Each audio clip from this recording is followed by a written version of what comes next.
propósito de todo lo que se desató con el tema de Venezuela y este intento de golpe que desde mi punto de vista eso todavía no acaba y yo creo que viene algo fuerte y duro, duro para Venezuela, pero bueno, ya lo estaremos abordando más a profundidad.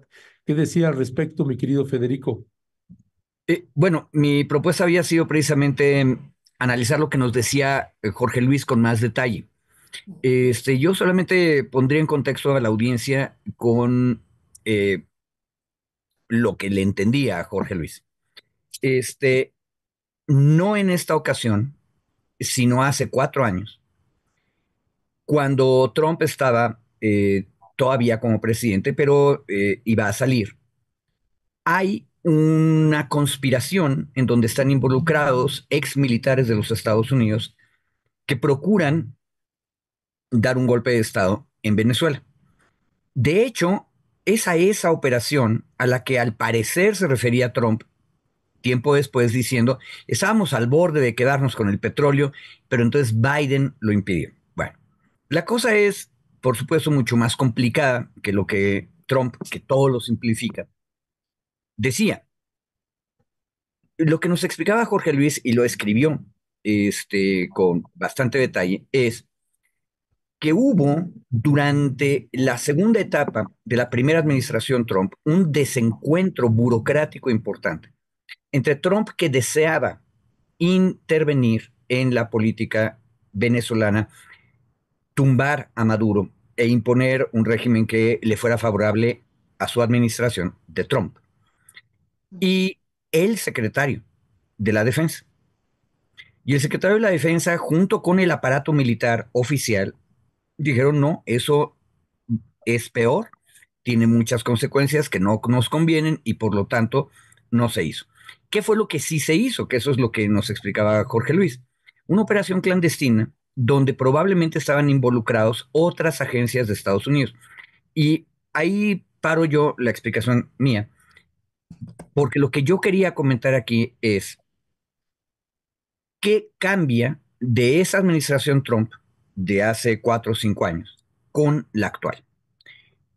Cambia que Trump aprendió que no puede confiar para las locuras que él está planteando en la burocracia permanente de los Estados Unidos.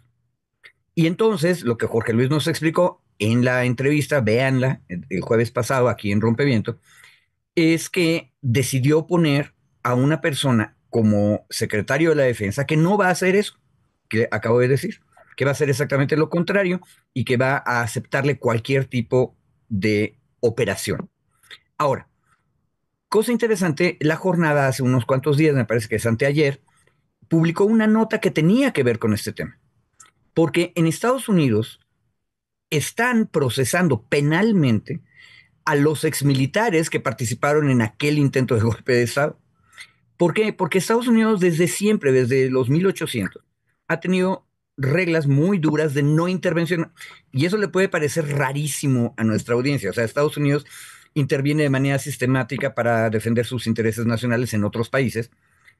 Pero una cosa bien importante, el Estado estadounidense, el gobierno federal, es muy terriblemente celoso de que es el Estado estadounidense el que hace eso. No lo pueden andar haciendo otras personas. Entonces, si alguien se va por la libre y trata de hacer lo que hicieron estos cuates, con la bendición muy probablemente, pero clandestina, de Trump, el Estado, es el aparato judicial, va a perseguirlos. Y de hecho, una nota que mandé yo a nuestro chat tenía que ver con eso, porque en el momento en que los procesan, algunos de esos exmilitares estadounidenses completamente radicalizados, igual de alucinados y delirantes que Trump, empiezan a acusar a la burocracia. Y entonces empiezan a disparar, metafóricamente, acusaciones en contra de todo mundo. Entonces resulta que este cuate lo están acusando, me parece, en un tribunal federal de Florida, y él dice, no, esto hubiera salido muy bien si no fuera porque la CIA y el FBI lo impidieron. Entonces, nosotros Latinoamérica siempre pensamos la CIA son los malos malos del mundo, pero ahora resulta que un malo malo malo está diciendo que la CIA les impidió dar un golpe de Estado, imagínense.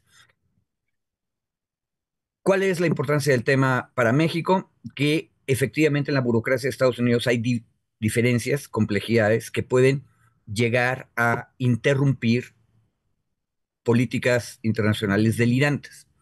Esa es una buena noticia. La mala noticia es que Trump ya aprendió y lo que está haciendo, y Jorge Luis creo que fue excesivamente prudente, es proponiéndole al Senado de Estados Unidos un secretario de la Defensa que es exactamente igual de delirante que él, si no es que un poquito más. Lo cual significa, nos lo dijo Jorge Luis, que no vamos a tener por lo menos esa pieza jugando razonablemente. Vean ustedes la nota, ahorita la acaba de poner producción ahí en pantalla, y es delirante. Tú tienes a los acusados de haber participado en el intento de golpe de Estado en Venezuela, acusados por el Poder Judicial Federal de Estados Unidos, diciendo la CIA y el FBI fueron los que nos boicotearon. Y que esto esté saliendo ahorita es un anuncio de que estos cuates, la extrema derecha intervencionista alucinante, va a estar muy contenta de que Trump intente hacer esto y van a apoyar al nuevo secretario, que siempre se me olvida el nombre porque es difícil de pronunciar, que es igual de delirante que Trump.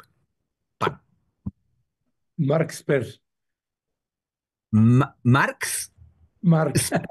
Ok, Sí, Marx, por ahí va, por ahí va. ok. Pero nada tiene que ver con Karl Marx, así es que, pero Marx, pero, sí, nada, nada. Pues, pero bueno, muchas gracias, querido Federico. Ya estamos viendo aquí a David. David, muy buenos días. Gracias, gracias que ya estás, ¿nos escuchas bien? Sí, sí, sí, todo bien. Buenos días. Perfecto, perfecto. Pues bueno, ¿cuál es tu balance sobre este primer tema a partir de esta entrevista que Ernesto tuvo y esta publicación que también hacía Jorge Luis Sierra, pero también sumarle ahí pues a estas declaraciones que ha hecho en los días pasados, apenas hace un día, Nicolás Maduro, después de su toma de posesión, pues que se está preparando en términos de defensa con las armas con Cuba y Nicaragua para cualquier intervención militar que pudiera haber, querido David. ¿Qué decir sobre esto? Sí, a ver, yo creo que el tema del intervencionismo de Estados Unidos, particularmente en Venezuela, digo, ya lo hemos visto en muchos otros países del mundo, pero particularmente en Venezuela ha tenido, digamos, una serie de pesos y contrapesos, incluso internos en Estados Unidos, ¿no? Una de las notas que nos compartía Federico era justo cómo el gabinete o el gabinete, sí, integrantes del gabinete del gobierno anterior de Trump pues habían frenado, digamos, estas ideas, descabelladas, por así decirlo, ¿no? Entre ellas, varias, retoman la nota, pero entre ellas la de invadir Venezuela, lo de tener una invasión militar en Venezuela. Centrándonos, digamos, en este momento, específicamente en el tema de la elección en Venezuela y todo el proceso que pasó, creo que se sigue manteniendo, o yo vi que se seguía manteniendo, claro, este discurso desde los medios de comunicación, ¿no? Como Venezuela al borde del colapso, los últimos minutos del régimen, tal, todo este discurso, digamos, que se construyó en términos mediáticos, pero que más yo estaba haciendo un proceso de revisión y que se ha mantenido en ese tenor, pues los últimos 15 20 años, más o menos, 18 20 años. Esta idea de control, de manipulación desde los medios de comunicación para establecer una narrativa o para insertar una narrativa en los medios de comunicación, desde los medios de comunicación, creo que ya está probada en términos de Venezuela, que sí genera cierta, digamos, cierta reacción de algunos sectores al interior de Venezuela, tanto como al exterior de Venezuela. Es decir, intereses externos e intereses dentro de Venezuela. Uno de los temas que vemos ahora que ya se repitió y que por eso eran las críticas, digamos, en cuando se proponía un día antes de la toma de protesta de Nicolás Maduro, tener esta gran movilización nacional que se convocó, que al parecer no tuvo esta gran convocatoria que se esperaba. era como repetir el modelo que fue en el periodo anterior con Guaidó, que era Juan Guaidó. Ahora era este otro nuevo candidato que supuestamente habría ganado, el fraude electoral, toda esta narrativa, que ya aquí se ha retomado en diferentes momentos y se ha explicado claramente con analistas que conocen mucho mejor el tema que su servidor. Yo solamente estaba haciendo el contexto, digamos, como esta herramienta que se ha usado desde los Estados Unidos para mantener esa narrativa, insisto, se sigue manteniendo en el mismo nivel. No sé si con más fuerza o menor fuerza, pero se sigue manteniendo en el mismo nivel. El segundo tiene que ver con este factor de intervencionismo. Hay un factor de intervencionismo de Estados Unidos que lo traen de cepa, ¿no? Que lo traen ahí ya inserto en el ADN, pero que particularmente en el caso de los países latinoamericanos tiene una connotación muy distinta a lo que puede tener la valoración en otros países, digamos, del lejano oriente o en otros países incluso de África, ¿no? Y esa valoración, y con eso termino, creo que este valor del factor latinoamericano sí tiene un peso específico en cuanto a la toma de decisiones de Trump.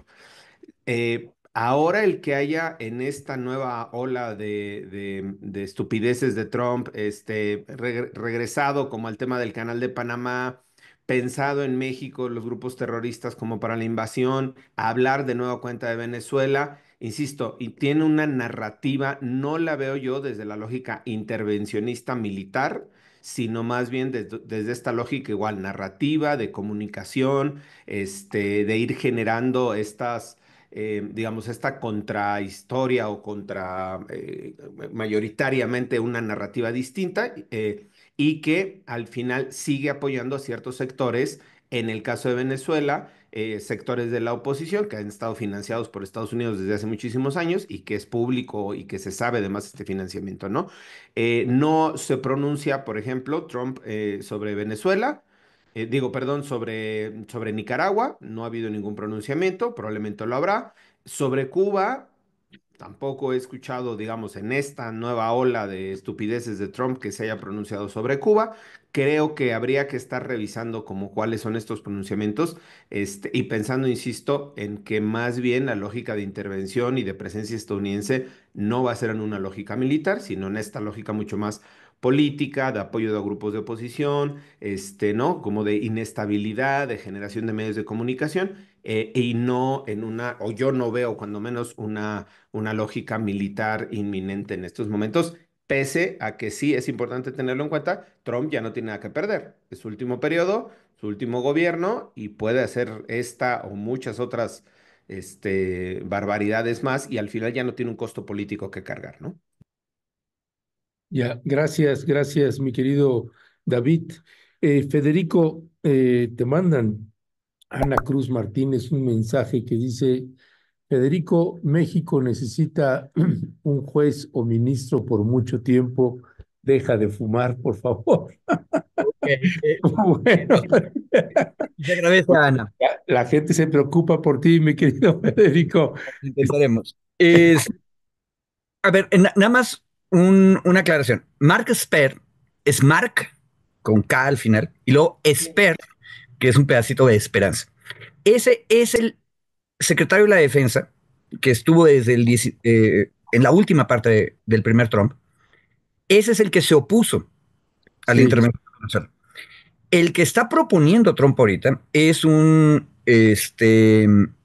anchor, o sea, un periodista de la tele, o sea, un decidor de noticias, más que periodista, que se llama Pete Hegseth, que es más difícil de pronunciar. Pero vamos a ponerle, empieza con H. Hegseth. Bueno, ese Pete es el peligroso. Entonces, nada más para que seamos pendientes. La nominación tiene que ser presentada ante el Senado y el Senado podría rechazarlo. Y Jorge Luis nos explicó que el problema del señor Pete Hegseth es que hay todas las señales de que es alcohólico, lo cual en una sociedad tan rara como es la angloamericana siempre se ve mal, pero pero quién sabe si eso aguante como para que no tenga todos los votos de los republicanos y los republicanos tienen mayoría en el Senado. Entonces, nada más esa aclaración. Y se agradece. Trataré de fumar un poco menos, que pues, sí no es tanto, pero bueno. Ya. Bueno, gracias, gracias, Federico. Bueno, este Pete Hegseth que ha estado, que ya le pegamos a usted la liga nuevamente para que pueda acceder directamente al trabajo periodístico de Jorge Luis Sierra Guzmán. Pues bueno, no solamente es un problema de que si es alcohólico o no es alcohólico, sino además tiene otras denuncias sobre agresión a mujeres, y no solamente ese es el problema, sino que pues es en su trabajo periodístico, además de ser un ex militar, ex SEAL, también de la Armada de los Estados Unidos, pues además es uno de los promotores que se ha manifestado abierta y públicamente en invadir algunos países en el caso de ser necesario. Así que los riesgos son latentes.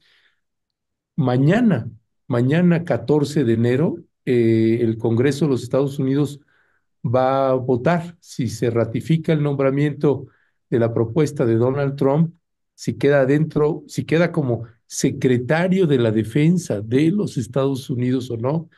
Pues vaya que si no es un asunto menor ese. Así que en ese sentido y en el escenario que tú estás viendo, Federico, con respecto de Venezuela, ¿cuál es tu lectura a propósito de lo que ya con la entrada de Trump, de lo que se puede avecinar en términos que pudieran parecerte a ti, pues más factibles o reales de lo que puede venir para Venezuela? Eh, bueno, una cosa que hay que recordar, Estados Unidos tiene frontera con Venezuela, que luego no se le olvida. Es una frontera marítima. Estados Unidos domina militarmente y tiene la soberanía sobre Puerto Rico. Entonces, las aguas territoriales de Estados Unidos coinciden con las de Venezuela.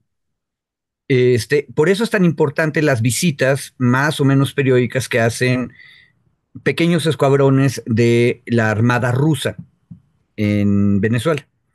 Esa es una de las señales. O sea, si hay una intervención directa, uno de los riesgos es que el conflicto se escala a nivel internacional. Ojo, Putin fue invitado a la toma de posesión de Maduro, pero no fue él, tampoco el presidente Xi de China, pero estuvieron presentes y Maduro se preocupó de interrumpir su discurso después de que se juramentó, para decir ahí están. Con el pretexto de que al parecer no les estaban traduciendo bien, entonces dijo que los de protocolo les tradujeran bien, pero era un poco subrayar, están aquí. En otras palabras, si hay un ataque de parte de Estados Unidos, no solamente está la movilización popular para enfrentar esa intervención, sino aparte un movimiento geopolítico más grande. Este, Ese es uno de los elementos que el anterior secretario de la Defensa, Mark Esper, seguramente tenía en la mesa para decir, no, este asunto de un golpe de Estado no es una buena idea. ¿Por qué? Porque nos sale más caro, provocamos más broncas. En cambio, lo que sí se vale es lo que nos explicó David hace un momento, que es mantener la presión de manera sistemática. Crear una especie de gobierno alternativo, aunque lo tengan que tener fuera de Venezuela, para seguir presionando. Ahora, como las apuestas que con lo que acabo de decir son mucho más altas en Venezuela, una razonable suposición es que es más difícil que ahí estalle un conflicto. Ahora bien, una cosa que sí hace Estados Unidos de manera directa, pero también a veces a través de sus aliados, es de pronto hacer ataques entre semiclandestinos y clandestinos. Clandestino ya vimos qué es lo que pasa, son estos exmilitares que están siendo procesados en la Florida por el intento de dar un golpe de Estado en Venezuela hace 6 años.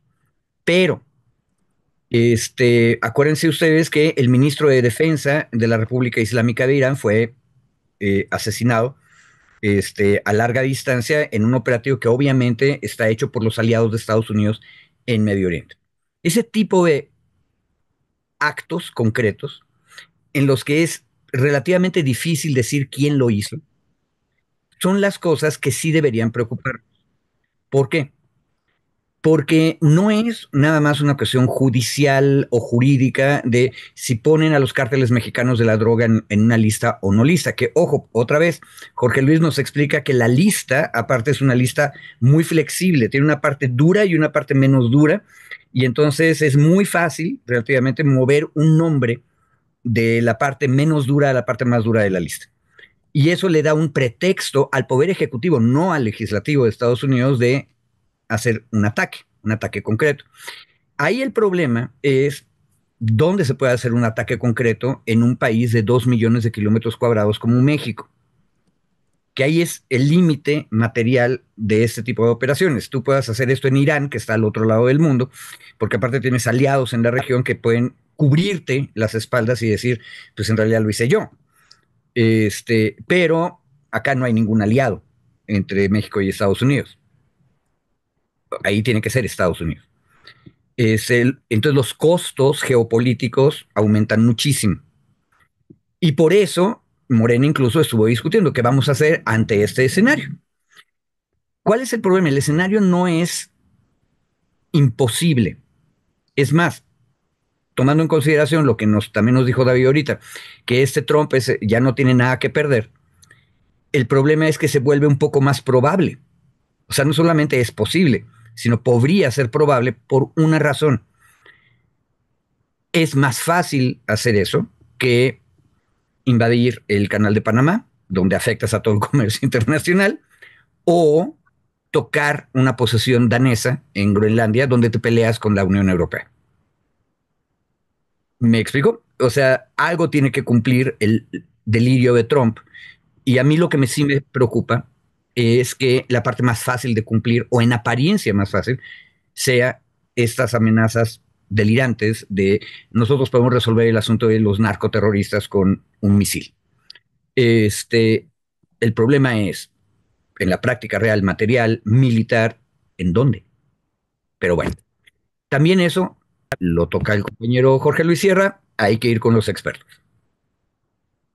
Muchísimas gracias, Federico. David, ay, no sé, de repente ya no te vi entre los tres, pero ya te vi, David. David, Ya es que es me sacaron del cuadro porque tenía una llamada, entonces producción se puso pilas y me sacó de esto, cuadro para no esto, muy estar ahí bien. con la llamada, perdón. No, no, David, muchísimas gracias, Federico. Y David, pues este tema de Venezuela que hemos comentado y que queremos pedir tu opinión también, no lo podemos entender también sin analizar la riqueza petrolera, que pues realmente tiene las mayores reservas de petróleo de todo el mundo, pero también en gas, es uno de los principales países con una riqueza de gas, en minerales, y no lo podemos entender sin analizar esta riqueza, pero también sin ver esta disputa por la hegemonía económica entre China y Estados Unidos, quienes pretenden ir avanzando también sobre territorios en América Latina y en otros espacios a nivel mundial. ¿Cuál sería tu valoración sobre esto? Porque solo escuchamos y leemos en la prensa y vemos las opiniones de que, bueno, el ejército, o sea, no se toma en cuenta esto y solo escuchamos que el ejército, una parte del ejército de Venezuela le entregó las actas a la oposición y que esas actas confirman el triunfo de Edmundo González y ese es el argumento que se repite, ¿no? Y que esas actas, bueno, estarían dando y que también sería una pregunta que tendríamos a partir de tu reflexión que hagas de estos elementos, si esas actas también darían o podrían ser utilizadas y legitimarían una intervención militar, David. Mira, justo en el chat ponían, mi querida Violeta, este factor que decías tú de los recursos naturales, ¿no? Decían en el chat justo, yo decía, ¿por qué no se pronunció sobre el tema de Nicaragua, por ejemplo, ¿no? Si es igual desde la lógica gringa, una dictadura, no sé qué, hay violaciones a derechos humanos, es evidente, hay una persecución contra líderes políticos, también es evidente, notoria, se ha documentado, digamos, tienen algunas características similares y no se ha pronunciado. Y alguien en el chat decía, claro, pero porque Venezuela es riquísimo en petróleo, en gas, ¿no? A diferencia de Nicaragua. Por eso tiene mayor interés Trump en pronunciarse o en meter la cuchara en Venezuela que en Nicaragua, poniendo el caso más cercano, ¿no? Digamos, de los años recientes, Cuba tiene otro proceso histórico distinto, pero digamos, en los años recientes, haciendo la comparación con el proceso de Nicaragua, ¿no? Ese es uno, creo que me parece que el factor, desde luego, geoestratégico en términos de recursos naturales, tiene un poderío y tiene un potencial em, em, adicional, digamos, en los intereses de Trump. Pero estaba ahora en la mañana escuchando una entrevista que le hicieron a Juan Carlos Monedero y justo él hacía una referencia que lo traigo a colación y lo cito porque él decía, para hacer la intervención en Venezuela, hablando más o menos de este tema, para hacer la intervención en Venezuela hay otros factores reales que intervienen, que son los factores del capital en Estados Unidos. Es decir, les afecta, les conviene en términos de capital, invadir Venezuela con las complicaciones geopolíticas mundiales, el precio del petróleo mundial, lo que implica, digamos, en la connotación económica, en términos económicos, no políticos. Y Monedero decía, creo que no, y lo cito, él decía, es más pesado el mercado interno en términos económicos de Estados Unidos que la voracidad sobre el control de los recursos naturales. Es mucho más fuerte y pesado el control de la economía interna en Estados Unidos y los factores que tienen que ver con una posible invasión a Venezuela. Si cierro, digamos, la referencia que hacía de Monedero y alguno de los otros datos que decía igual era, por ejemplo, en el tema de migración a Estados Unidos, ¿no? Estados Unidos o Trump va a ponerle aranceles a México por el tema de migración o por el tema de fentanilo o lo que quieran, ¿no? Sobre ciertos productos de los cuales necesita el mercado interno de Estados Unidos esa producción. Entonces, al final, tú puedes hacer una sanción, digamos, en términos económicos a México, buscando afectar la economía mexicana, pero tiene una repercusión en la economía local. Entonces, el factor interno de economía local o de economía nacional, digamos, no local, porque son grandes empresas multinacionales, pero la economía de estadounidense o las empresas estadounidenses pueden ser ahora un último reducto o un último contenedor, digamos, dique sobre estas nuevas arrebatos o nuevas propuestas que está teniendo Trump. Y creo que ahí ese factor, digamos, es muy interesante en términos del propio Elon Musk, por ejemplo, la producción que tiene de tecnológica Elon Musk se alimenta en una buena medida, no sabría el porcentaje, de los digamos, de los componentes de tecnología no se producen en Estados Unidos, se producen en China, se producen en México, se producen en Asia.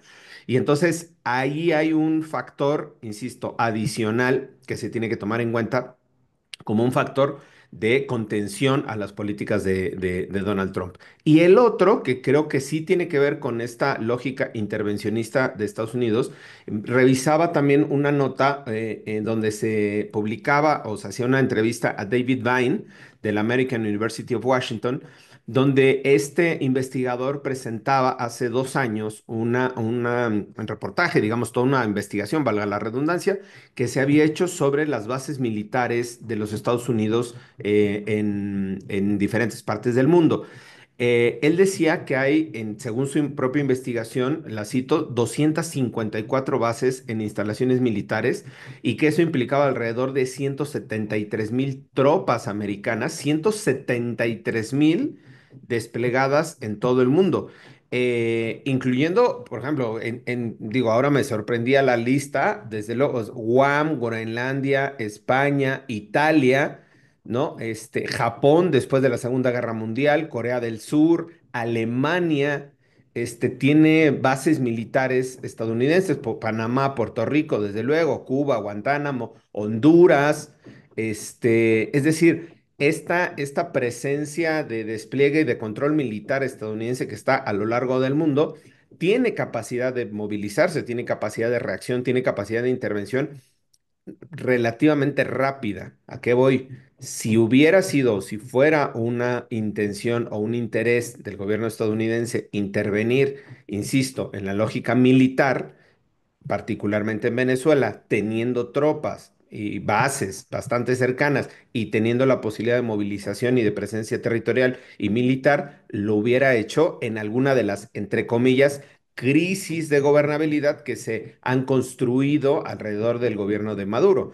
Es decir, ha tenido varios momentos de inflexión o de posibilidad de inflexión en donde puede haber intervenido Estados Unidos como nación, más allá del presidente Trump, con presencia territorial, con presencia militar, con presencia en las bases cercanas, las bases militares cercanas, las bases de Colombia, que están bastante cerca, y que no se ha dado esa intervención. Insisto, yo creo que no lo descartaría, pero me parece que sí tendríamos que ir colocando más en un análisis de nueva cuenta político, geopolítico, de presión a Venezuela, de acumular más, entre comillas, sanciones económicas, ¿no?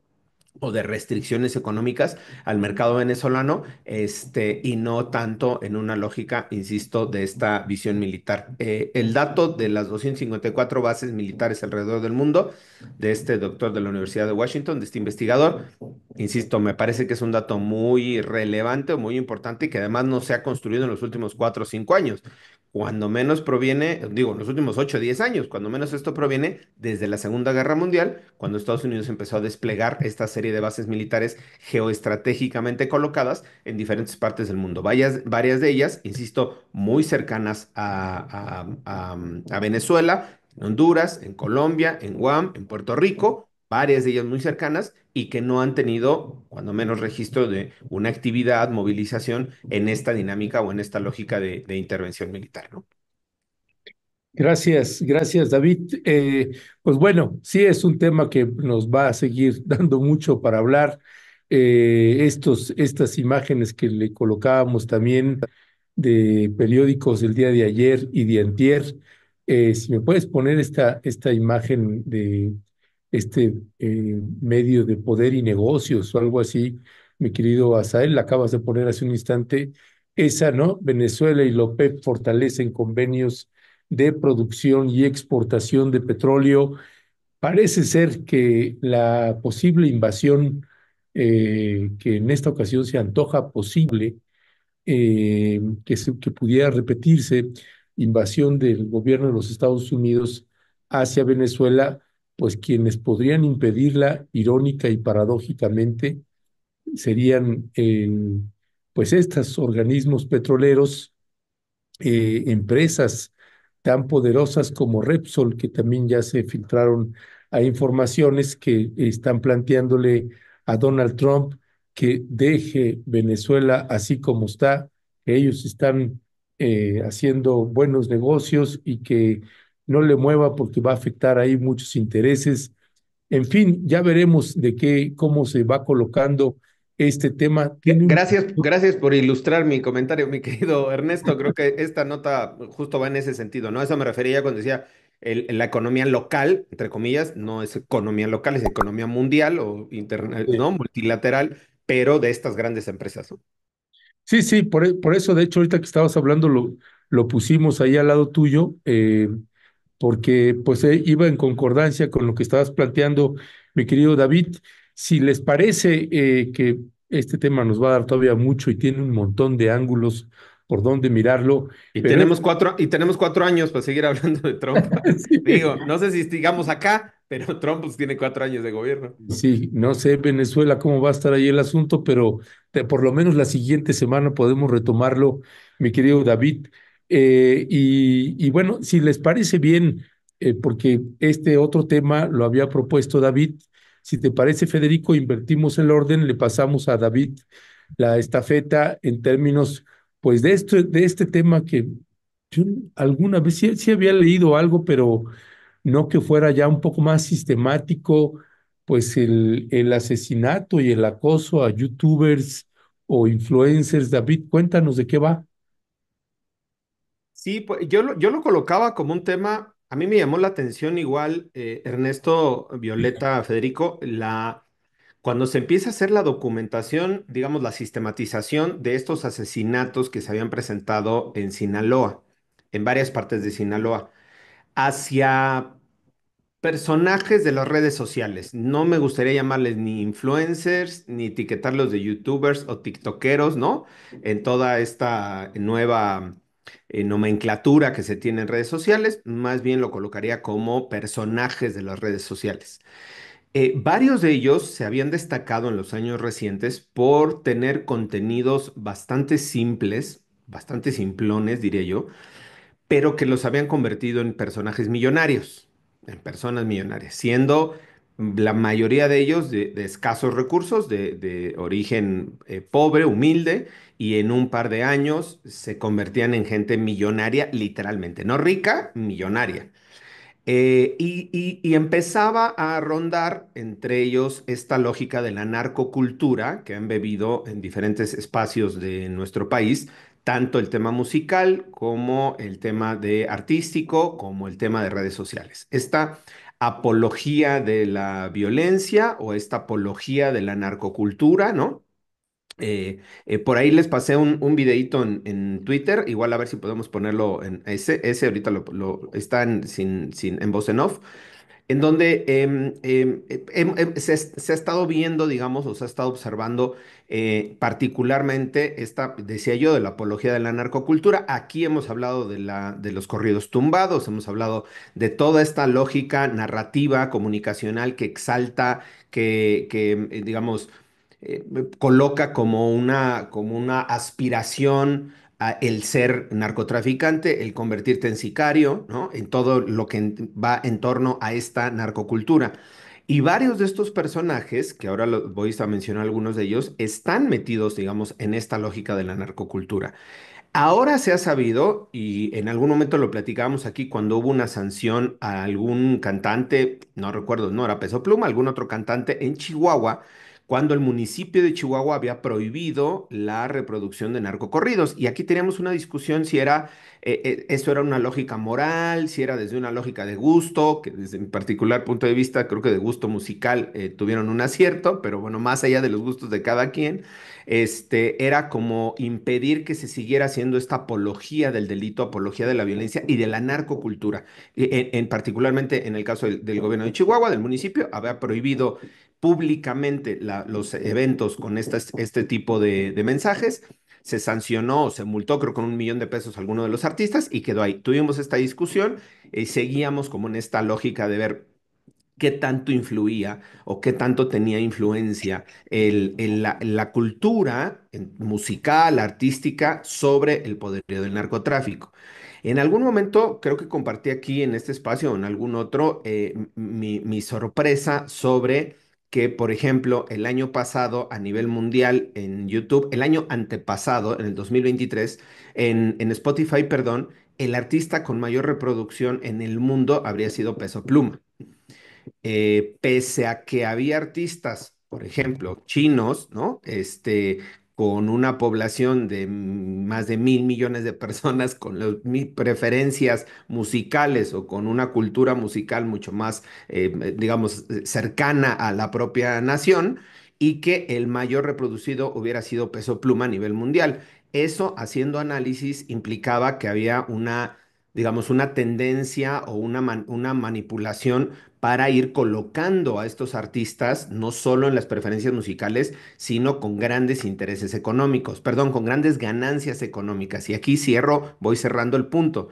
Estas ganancias económicas, esta inversión, estos millonarios recursos que están adquiriendo algunos de estos youtubers, algunos de estos personajes de redes y algunos artistas, hoy se está denunciando en la guerra entre la chapiza y la malliza, entre los del cártel del Chapo y la gente de Zambada.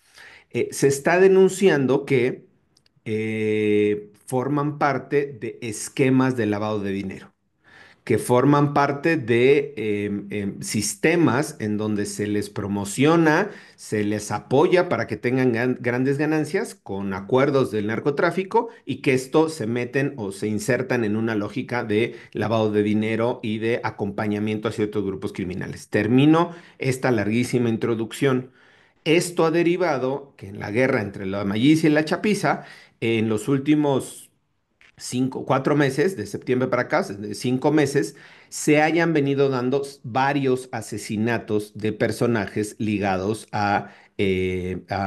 pues a estos propios grupos criminales.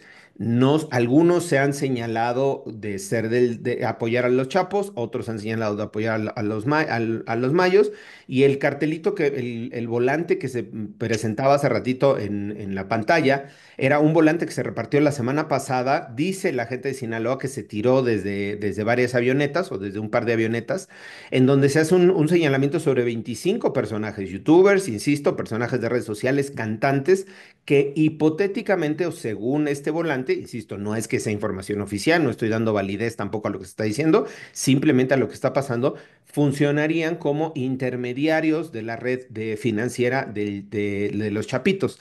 Y este último, y termino con el recuento, es porque, insisto, me llamó la atención y sobre todo en las redes sociales está llamando la atención, pues el viernes 10, o sea, este viernes que acaba de pasar, fue encontrado asesinado el Pinky, un personaje de creador de contenido, igual que está señalado o que es parte del video que igual está el extracto que se presenta en off mientras hablo. Es este personaje que lo detienen, lo torturan, después aparece muerto y él, digamos, acepta pasar información a Mayo Zambada o hacia la gente del Mayo Zambada, hacia los Mayitos, sobre las operaciones de los Chapitos, ¿no?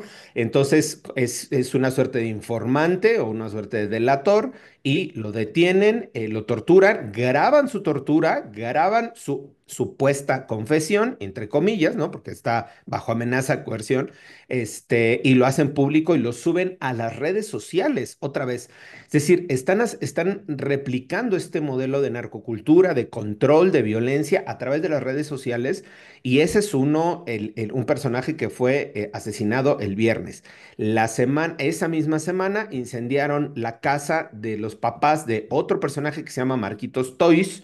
Yo no sabía y no tenía referencia tampoco del entorno a la cultura, más bien en torno a las empresas que giran sobre esta marca Toys. Ahora me puse a investigar y esta marca Toys de este sujeto, de este personaje, tiene restaurantes, tiene centros nocturnos, tiene agencias de autos. Este mismo personaje, Toys, en torno a él hay varios Toys que son, digamos, no es no solo de una familia, sino de varias empresas, que igualmente decía se hicieron millonarios, no de la noche a la mañana, pero en muy poco tiempo o en muy pocos meses, ¿no? Este está señalado de ser uno de los principales lavadores de dinero de los hijos del Chapo Guzmán. Y así empezando a hacer el recuento hacia atrás, en el marco de esta guerra de septiembre para acá entre la Malliza y la Chapiza, está el asesinato de Leobardo Aispuro, el gordo Peruzzi, le decían, youtuber también de 37 años, afuera de su casa, disparan en contra de su mujer y estuvo varios días en el hospital y ayer vi la nota que también falleció derivado de este ataque, digamos, en contra de este otro personaje youtuber. Miguel Vivanco, el Jasper, asesinado también, encontrado con huellas de tortura, tenía 29 años, él fue localizado el 23 de noviembre de 2024 por sus familiares. Juan Carlos el Chilango, insisto, estoy haciendo el recuento solo de estos personajes, youtubers, tiktokers que han sido asesinados de septiembre para acá, todos de Sinaloa, algunos con muchos recursos económicos o mucho dinero, algunos otros no tanto, pero que, insisto, siguen estando señalados, ya sea por un grupo o por otro, de financiar al cártel, a los cárteles, de lavar dinero para los cárteles o de funcionar, en el peor de los casos, como halcones o informantes. Y este es el caso de Juan Carlos el Chilango. Este es un personaje que vendía, imagínense, él vendía dulces frente a una gasolinería y una sucursal bancaria en Culiacán, vendedor de dulces, literal, y era un TikToker famoso, imagínense, que tenía grandes ingresos o importantes ingresos económicos, siendo un vendedor de dulces. No descalifico el trabajo ni demerito el trabajo a lo que se dedicara, sino esta extraña relación entre un vendedor de dulces que se convierte en TikToker famoso con mucho dinero y que es asesinado por ser señalado como halcón de uno de los grupos de delincuencia organizada, ¿no? A este se le relaciona con el mismo, este otro personaje que se llama Marquitos Toys. Y finalmente, en este solo breve recuento, no breve mío, pero breve de lo que ha sucedido, el 17 de septiembre es asesinado Alan Zamudio. Su cuerpo fue tirado bajo el puente de Libramiento, tal, en Culiacán, ¿no? Este personaje habría sido famoso por una canción que se llamaba La Masacre en el Limoncito, imagínense. Y bueno, esto derivó ahora en su asesinato. Esta lista se extiende a muchas otras personas que han sido amenazadas, entre ellas de nueva cuenta Peso Pluma, Natanael Cano, que fue amenazado por apoyar a un grupo delictivo en Sonora, a los Salazar. Lo amenazaron los Chapitos. Él salió incluso en redes sociales a burlarse de la amenaza que había recibido de los Chapitos, ya en una lógica pública, en una lógica ya, insisto, que ha trascendido, creo, el tema de la narcocultura para insertarse como un problema ya de seguridad pública, un problema también de análisis de riesgo sobre pues las personas que están vinculadas a estos personajes.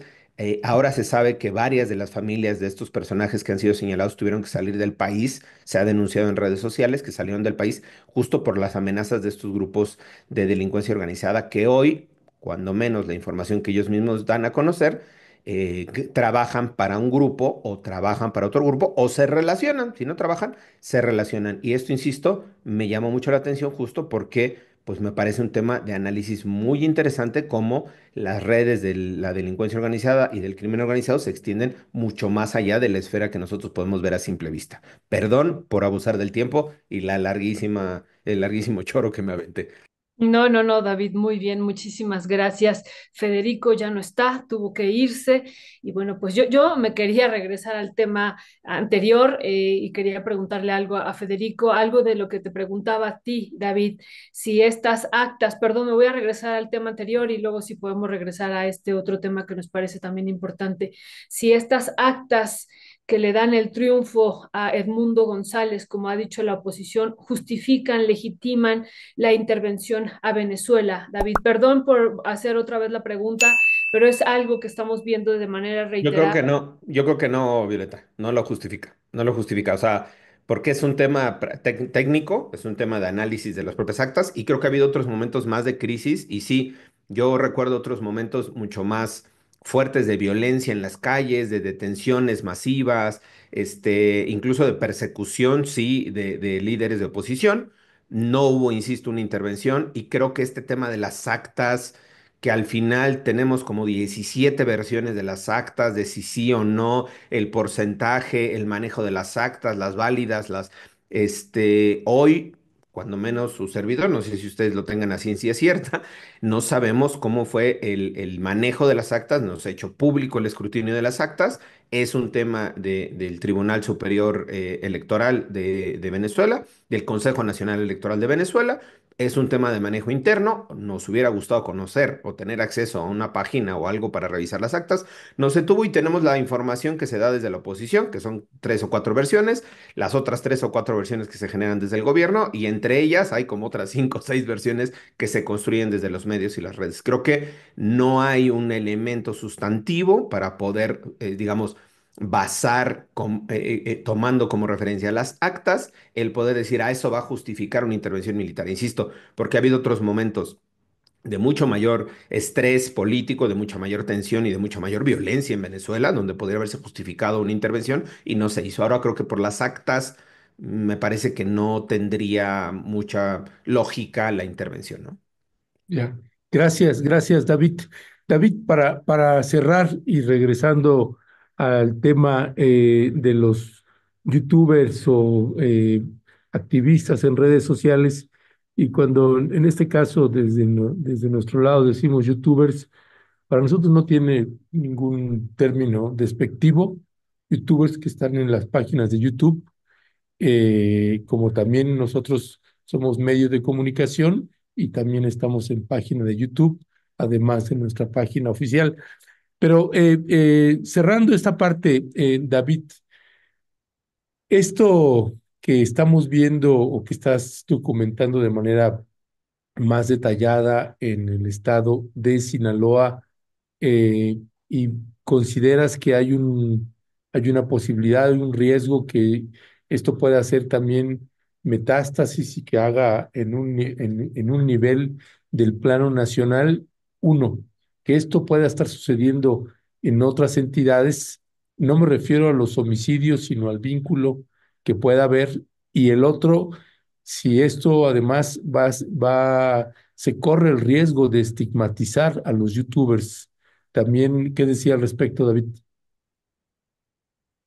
Mira, yo creo que el tema del riesgo de la estigmatización, más bien yo lo colocaría sobre los personajes que están en torno a esta apología de la narcocultura, a esta exaltación de la narcocultura, a esta, digamos, ¿cómo ponerlo? Como sí apología, no solo se hace apología del delito, apología de los criminales, sino incluso se construye toda una narrativa social o una narrativa cultural, para justificar a la presencia de la delincuencia y para aspirar a formar parte de la delincuencia. Cuando hablo de este tema de la narcocultura en términos generales, digamos, este, creo que no es un tema, a mí no me parece que sea un tema tampoco, a ver cómo decir, azaroso. Forma parte de un proceso. El narcotráfico es una empresa, es una industria. Son varias empresas que funcionan en la lógica también empresarial. No solo tienen esta visión de criminal de ir a agarrar y extorsionar, tienen todo un tema financiero, tienen todo un tema internacional, redes, manejos, y en esa estructura tienen también una parte de marketing o tienen también una parte de presencia, digamos, en estos espacios, ¿no? En redes sociales y en medios de comunicación. Se sabe, por ejemplo, de los narcocorridos de hace 40 años o 50 años, una cosa así, no es un tema nuevo, pero no estaba, como hoy está, creo, inserto en una población tan mayoritaria como lo es, por ejemplo, los corridos tumbados, tan mayoritaria en varios sectores sociales y en varios en grupos generacionales en México, sobre todo los jóvenes. No sé si esto va a estigmatizarlos, pero me parece que sí puede llamar la atención, y yo lo haría. Sí llama la atención o sí hay que colocar la mirada sobre este tipo de personajes, insisto, que están haciendo la apología del delito, que están exacerbando la narcocultura, que se están beneficiando de ello y que al final esta intervención en redes sociales puede no ser orgánica ni espontánea, sino que más bien puede estar funcionando como un órgano de difusión o un órgano de manejo de información de algunos de estos grupos criminales. No estoy estigmatizando a los youtubers ni a la gente que utiliza las redes sociales, simplemente colocando el tema como un punto, una red flag, ¿no? Una bandera roja que se tiene que hacer digamos, el análisis sobre el entorno y el efecto que tiene esta narcocultura. Ahora, si esto se puede replicar en otras partes del país, me parece que el ejemplo de Sinaloa nos tiene que dar muchos elementos para poder hacer análisis hacia otras partes del país. Yo veo simplemente Michoacán de nueva cuenta, lo hicimos el análisis hace un par de semanas con Cualcomán y con varios de los grupos que están ahí, se sigue teniendo esta narcocultura también, desde luego Tamaulipas, Sonora, Sinaloa, Chihuahua, Baja California. Creo que nos tendríamos que estar haciendo un análisis mucho más profundo, no solo quedarnos con este tema de, bueno, pues son youtubers y tienen páginas y son TikTokers, sino hacer este análisis también de si este funcionamiento de estos personajes abona o aumenta o favorece el control político, el control económico de algún grupo de delincuencia organizada. Por ejemplo, este personaje que le dicen el Chilango, que fue asesinado, y otros dos más de la lista, cuando subían sus videos, yo no tenía la referencia, ponen una slice de pizza bailando, una rebanada de pizza bailando, o una rebanada de pizza en el fondo de agua. Esto implica que están apoyando a la chapiza, a los chapos, la chapizza, ¿no? Por eso es, Ah, claro, órale. la chapizza, ¿no? Y ponen este pedacito de slice de pizza o de fondo de sello de agua. Y entonces ahí se van identificando los grupos, digamos, a los cuales están apoyando. Insisto, tienen todo el derecho de usar las redes, de participar en redes, del derecho a la libertad de expresión, claro, Pero cuando esto está siendo usado por los propios grupos o financiado por los propios grupos o beneficiando a los grupos de delincuencia organizada, sí se tendría que hacer un análisis también de la generación de estos recursos económicos, de estos recursos millonarios, porque insistimos, uno de los temas que poco se toca en el combate a la delincuencia organizada es el tema financiero, el tema de los esquemas de financiamiento, de los beneficios multimillonarios que se tienen. Pocas veces se detiene a operadores financieros, a lavadores y lavadoras de dinero, y muchas veces se detiene pues al tema del sicario, al jefe de plaza, que es importante, ¿no? El tema que está en territorio, pero la estructura financiera no se toca. Y hoy, en estas denuncias, insisto, no estoy dando credibilidad a las denuncias porque son denuncias de los propios grupos de delincuencia organizada, pero en estas denuncias públicas que se están haciendo, se está presumiendo o dando datos que nos permiten inferir de que algunos de estos personajes sí se han beneficiado de dinero del narcotráfico o están operando dinero, posiciones o recursos para algunos de estos grupos de delincuencia organizada. Insisto, es otro eslabón de la cadena de delincuencia organizada que se tiene que analizar, otro eslabón que es el financiero, pero no solo el financiero, sino ahora el financiero artístico, entre comillas, ¿no? El financiero de estos grupos, de estos artistas, de estos cantantes y de estos personajes, insisto, yo les sigo llamando así, personajes de las redes sociales que por salir bailando ahí de forma chistosa, pues ganan millones de seguidores y millones en ganancias que, según sabemos o según se está denunciando, pues son parte de las ganancias también de los grupos de delincuencia organizada, cuando menos en Sinaloa, que es el caso que estamos analizando. Muchísimas gracias, David. Pues hemos llegado al final y te agradecemos mucho este tema. También esto que decías de las pizzas, ya lo habíamos aquí abordado con Pablo Ferri en este artículo de la narcoguerra que desangra a Sinaloa, ¿no? Él relata cómo aparecen los cadáveres y en estos cadáveres rodeados de cajas de pizza, ¿no? De la chapizza, como tú estás comentando. Y lo otro, David, que yo quería preguntarte, pero ya quedará en duda si también esto que estamos aquí viendo, esta situación que están viviendo estos youtubers, tiene que ver con el control de uno de los grupos del crimen organizado de las redes sociales, ¿no? Es decir, pues el grupo contrario a los del Chapo, si estarían ellos con esta pretensión de controlar también este otro territorio, querido David. Brevemente, en un minuto, dos. Pues mira, ahí creo que es un tema, insisto, el tema del espacio territorial se gana sí con la presencia de los grupos de sicarios ganando la plaza, pero también en la narrativa, ¿eh? La narrativa tiene un efecto, y justo lo hablábamos en la narrativa de Trump frente a Venezuela, la narrativa comunicacional también se gana en el terreno mediático, en el terreno de redes sociales, y creo que aquí se está dando otra guerra en redes sociales, otra guerra en contra, o más bien para ir ganando esta narrativa de qué grupo tiene mayor fuerza, qué grupo va ganando, qué grupo va teniendo mayor control territorial, y creo que en esa narrativa sí se inserta muy bien estos personajes, ¿no? Qué narrativa tienen estos personajes. Y yo, además, perdón, mi querida Violeta, cuando hacía la referencia a Natanael Cano, que fue el que fue sancionado en Chihuahua y que recibió una amenaza de los Chapos, se dio a conocer el fin de semana un video donde él sale en Sonora diciendo, soy gente de los Salazar o una cosa así, que es el grupo delictivo contrario de los Chapitos. Antes fueron aliados y ahora son contrarios. Eso deriva en la amenaza. Entonces, no es tampoco, insisto, que sea una especulación. Este artista, cuando menos, ¿no? Salió a decir públicamente en un concierto, o sea, que somos gente de los Salazar, identificándose con un grupo criminal públicamente. Creo que, insisto, la narrativa de fuerza y de presencia también se está dando esta guerra, ¿no? Con toda proporción guardada del término, o esta batalla más bien, no guerra, esta batalla en las redes sociales para ver quién gana la narrativa también o quién se impone en esta narrativa. Y creo que ahí, pues tanto la Maíza como la Chapiza están echando a andar su maquinaria para ganar también esta narrativa en las redes sociales y en estos mensajes comunicacionales.